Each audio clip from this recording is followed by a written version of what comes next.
editor of National Review at age 29, born in 1968, and became editor of National Review in 1997, which is really extraordinary. I don't know anyone in the magazine business who took over a magazine at that tender age, except for William F. Buckley himself, who started National Review.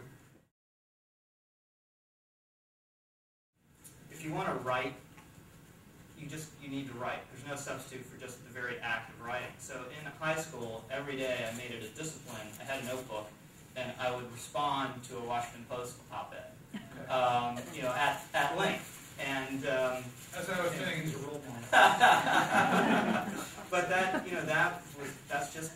writing, and it doesn't matter where you're writing or for whom you're writing or what you're writing. You don't develop writing muscles without writing, and I think just doing that on my own kind of helped develop argumentative skills that I rely on later. I write a syndicated column twice a week.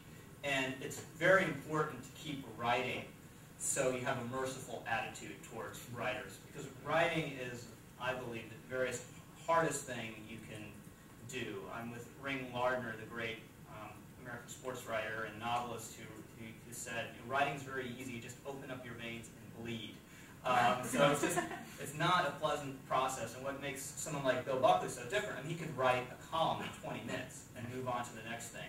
Most of us mere mortals are not like that. So in writing myself, it increases my tolerance for the dishonesty and irresponsibility of my writers, because I turn around and do the same thing to my editors.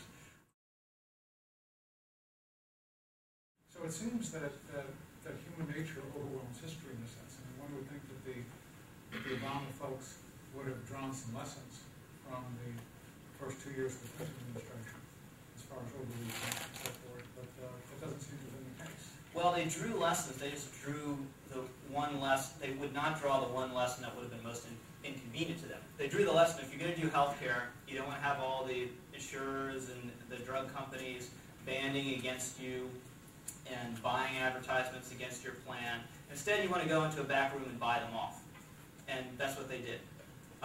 Instead of writing it in a back room of the White House and cutting Congress out of the deal and having an immaculate conception of an 800-page bill or whatever, that sounded a lot back then in 93, 94 when Hillary and Ira Magazine, her House expert, came up with their plan. You're going to let Congress do it. They did not draw the lesson that a grandiose, sprawling, huge semi-nationalization of healthcare is going to be problematic, because that's the one thing ideologically they couldn't give up and acknowledge.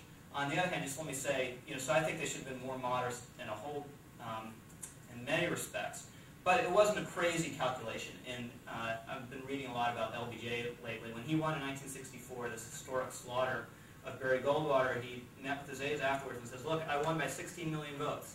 I'm going to lose, in effect, 1 million votes of support every month. So if we're going to get the Great Society through, we have 16 months to do it."